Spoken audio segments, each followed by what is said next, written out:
Sujas bulletin में आपका स्वागत है। मैं हूं आपके साथ अभिलाषा गर्ग। एक नजर हेडलाइंस पर। प्रदेश भर में आयोजित किए गए स्वच्छता जागरूकता एवं श्रमदान कार्यक्रम। मुख्यमंत्री ने जल महल की पाल पर किया श्रमदान, जन समूह को दिलाई स्वच्छता की शपथ। 16 से 24 दिसंबर तक होगा 8 दिवसीय शहरी समस्या समाधान शिविर 2025 का आयोजन। आमजन की समस्याओं का होगा समाधान। किसी भी प्रकरण को रिजेक्ट करने पर स्पष्टीकरण देना होगा अनिवार्य। सर्द मौसम में बेघरों के लिए प्रदेश सरकार संवेदनशील। प्रदेश भर में स्थायी और अस्थायी आश्रय स्थल बन रहे बेसहारों का सहारा। 138 नगरीय निकायों में लगभग 12,000 व्यक्तियों की क्षमता के 238 स्थायी आश्रय स्थल हो रहे संचालित। मुख्यमंत्री श्री भजनलाल शर्मा ने कहा कि स्वच्छता समाज और सरकार की साझा जिम्मेदारी है। राज्य सरकार प्रदेश को स्वच्छ और सुंदर बनाने के लिए प्रतिबद्धता के साथ कार्य कर रही है। उन्होंने आमजन से अपील की कि वे स्वच्छता योद्धाओं का सम्मान और सहयोग करें ताकि यह अभियान और तेज गति से आगे बढ़ सके। मुख्यमंत्री ने सिंगल यूज प्लास्टिक के उपयोग से बचने और सार्वजनिक स्थलों, धरोहरों और जलमहल जैसी सांस्कृतिक विरासत को स्वच्छ बनाए रखने का आह्वान किया। श्री शर्मा आज जल महल की पाल पर आयोजित राज्य स्तरीय स्वच्छता जागरूकता एवं श्रमदान कार्यक्रम को संबोधित कर रहे थे। इस अवसर पर श्री शर्मा ने ऐतिहासिक जल महल की पाल पर श्रमदान और पौधारोपण कर स्वच्छता का संदेश दिया। उन्होंने झाड़ू लगाई और कचरा संग्रहित किया तथा उपस्थित जनसमूह को स्वच्छता की शपथ भी दिलाई। श्री शर्मा ने स्वच्छता योद्धाओं को पीपीई किट और चयनित लाभार्थियों को पीएम स्वनिधि योजना के चेक वितरित करने के साथ ही रोड स्वीपिंग मशीन को हरी झंडी दिखाकर रवाना किया। उन्होंने implementation plan for single use plastic free cities पुस्तिका का विमोचन किया तथा स्वच्छता के कर्तव्य पट पर हस्ताक्षर भी किए। जब हम देवों के स्थान और हमारे विरासत स्थलों को देखते हैं, चाहे हमारा धार्मिक स्थल हो, चाहे हमारे विरासत का स्थल हो, मित्रों, हम सभी का दायित्व बनता है उसको संरक्षित भी करें और उसको स्वच्छता का भी ध्यान रखें, क्योंकि ये हमारे प्रेरणादायक है। हमारे वातावरण को भी स्वच्छ रखने में पूरा साथ हमारा देते हैं। यह स्वच्छता जागरूक कार्यक्रम में हमें स्मरण कराता है कि एक जिम्मेदार नागरिक होने के नाते हमें अपनी धरोहरों, सार्वजनिक स्थलों, संपूर्ण प्रदेश को स्वच्छ और सुंदर बनाए रखने का हमारा कर्तव्य भी है। साथियों, स्वच्छता और स्वच्छ पर्यावरण के लिए सिंगल यूज प्लास्टिक का उपयोग एक बड़ी चुनौती है। एक स्वच्छ और स्वस्थ राजस्थान की दिशा में कदम उठाते हुए हम प्रतिबंधित एकल उपयोग प्लास्टिक रोकथाम का एक्शन प्लान भी लेकर के आए हैं। हम सबको पर्यावरण को स्वच्छ बनाए रखने के लिए सिंगल यूज प्लास्टिक के उपयोग को त्यागना होगा।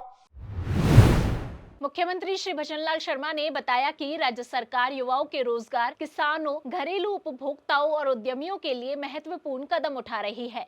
पिछले 2 वर्षों में 92,000 से अधिक युवाओं को सरकारी पदों पर नियुक्त किया गया है और 1,53,000 से अधिक पदों पर भर्ती प्रक्रियाधीन है।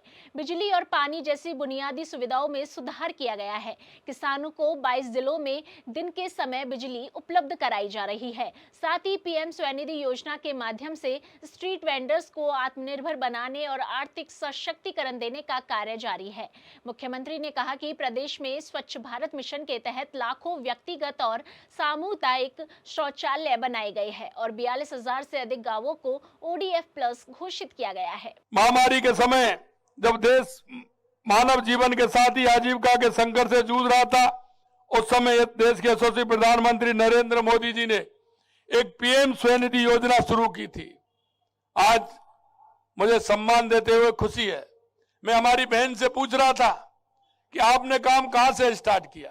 मैं आपके माध्यम से भी कहना चाहता हूं कि समाज में इस तरह का हमारा अगर वातावरण होगा तो हमारे उन सभी भाइयों को जिनको आवश्यकता है सरकार की योजनाओं का, उसको फायदा मिलेगा।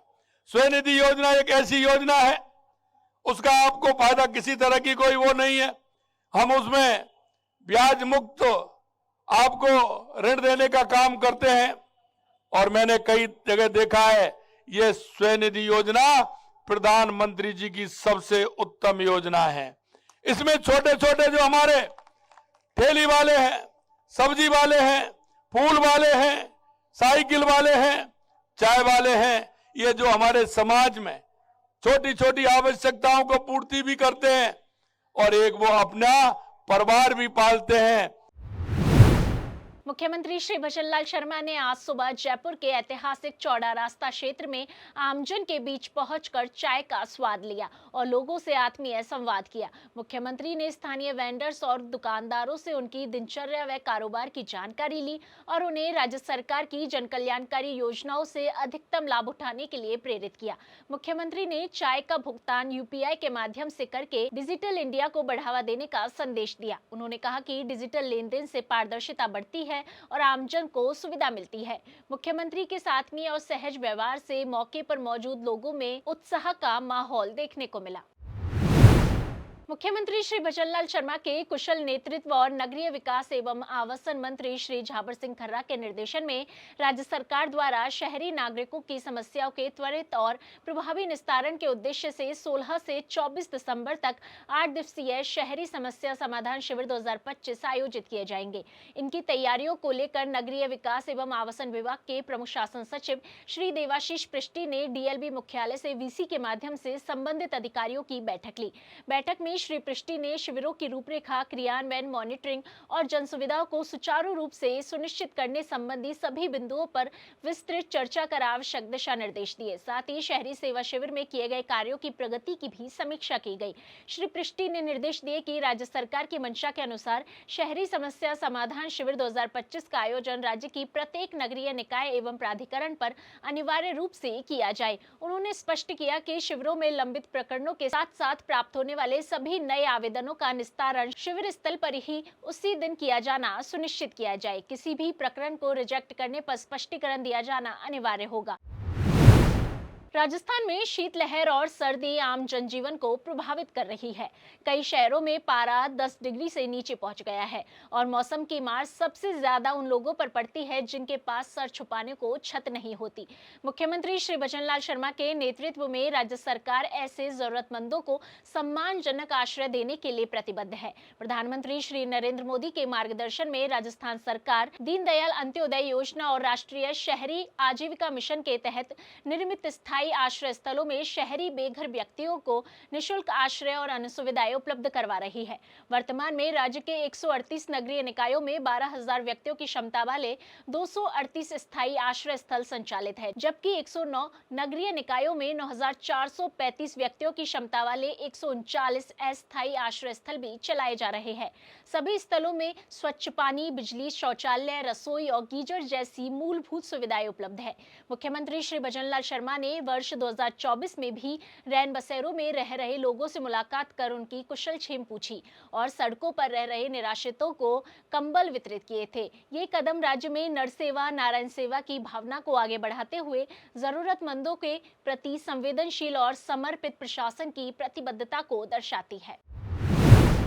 राज्य सरकार के कार्यकाल के 2 वर्ष पूरे होने के अवसर पर धौलपुर जिले में स्वच्छ राजस्थान समृद्ध राजस्थान अभियान के अंतर्गत जिला स्तरीय श्रमदान कार्यक्रम का आयोजन किया गया। इस अवसर पर जिले भर में सड़कों, बाजारों, सार्वजनिक स्थलों, मंदिरों और सामुदायिक परिसरों में विशेष सफाई अभियान चलाया गया, जिसमें जनप्रतिनिधियों, प्रशासनिक अधिकारियों, स्वच्छता कर्मियों और आम नागरिकों ने उत्साहपूर्वक सहभागिता की। कार्यक्रम के तहत विद्यालयों में स्वच्छता रैली, पोस्टर प्रतियोगिता, नुक्कड़ नाटक और स्वच्छता शपथ जैसे जागरूकता कार्यक्रम आयोजित किए गए, जिनके माध्यम से विद्यार्थियों और युवाओं को स्वच्छता के महत्व का संदेश दिया गया। आज स्वच्छता अभियान है।